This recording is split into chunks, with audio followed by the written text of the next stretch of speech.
Open.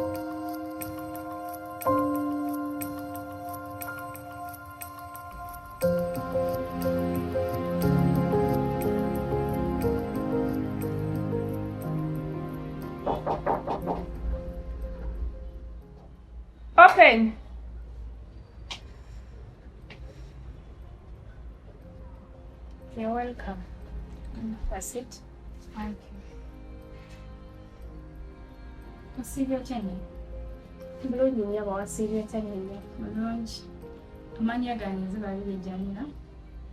Viiridde ndeki. Babirye Jamila nkuyambye ntya mukwano? Kakati nnyabo. Nabadde ku Facebook ndaba akatambi akamu nga kalaga nti wano mwetaaga omuntu amanyi okutunga fashions ez'enjawulo ng'atunga bulungi. Nensalawo nzije wano kusanga munampa omukisa ogwo. Kituufu. Empapula ezikwogerako tambule nazo? Nyabo nze sirina mpapula zinjogerako, nze nakoma mu P7. Naye nsobola ntunga bulungi.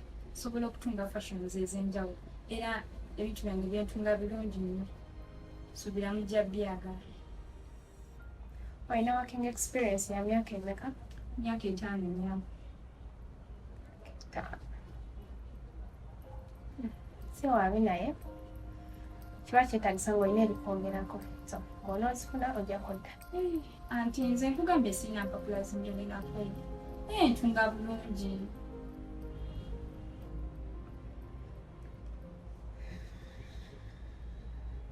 Anti nkwegayiridde.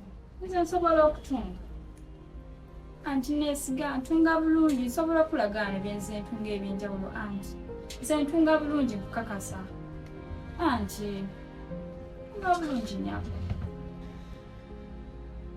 Anti nkwegayiridde. Nze nsobola okutunga. Okay. Nsobola n'okulagaana anti bye natunga. Anti nkwegayiridde.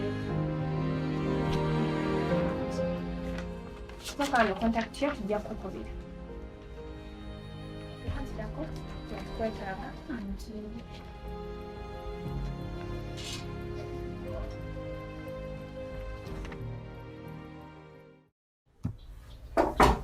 Come in. Nyabo kati otuusewa? Mukwana badde nsaba okukkakkanyako wali twogere.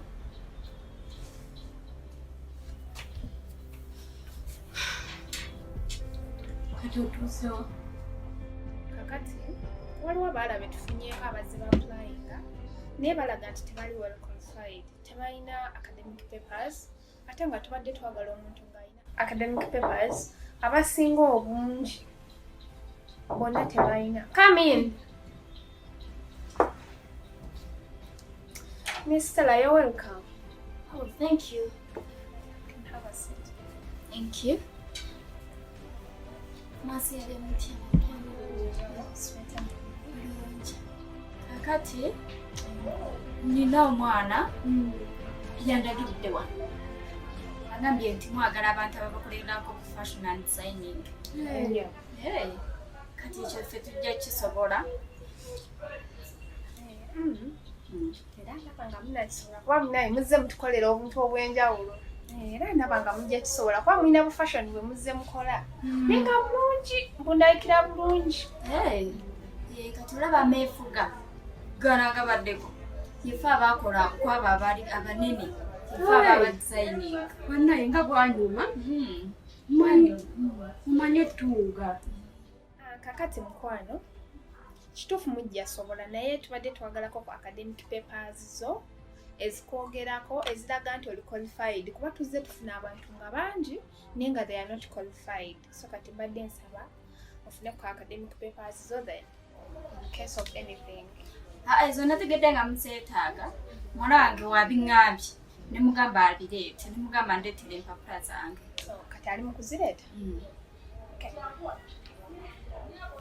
Kamala omukyekingako ndabe watuuse kati. Okay.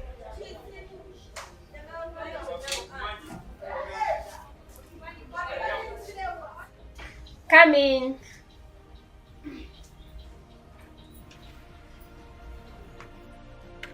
ate kati gweyagala ki ono gwe mbadde nkugamba ati twadde twamuzizzayo nga talina papers kati abadde alese pipa zange yono gwe mbadde nkugamba nti agenze zireeta ze ziri empapula z'obadde onsabye endowooza zabadde andeetedde so zezize ono ye director wa fashion and designing so buli kantu konna koolaba akalungi yakakolako era olaba ne kano ka design ye yakatandika naye olabanga ensi yonna eri kakoze era kati tuyiya kipya banaye nga manyi otunga gwakayigiriza banaye olaze nkwagadde anti muwa omulimu muwala olina emyaka emeka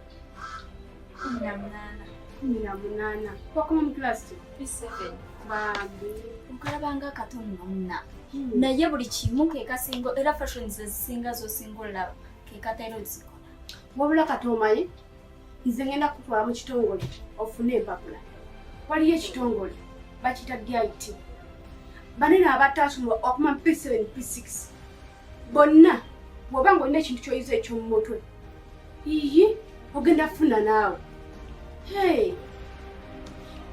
oli muwala mukozi nnyo ogamba kino ekya directorate of industry training kikiŋŋamba bawa omulimu nange mwagadde mbagadde bambi bakola bulungi kale tujja bawa kale tekirina buzibu kakati mukwano enkya jangu nevookyayo tulike nti tusobola okutandika kubunga omulimu kuba omulimu gwo tugukuwadde mukwano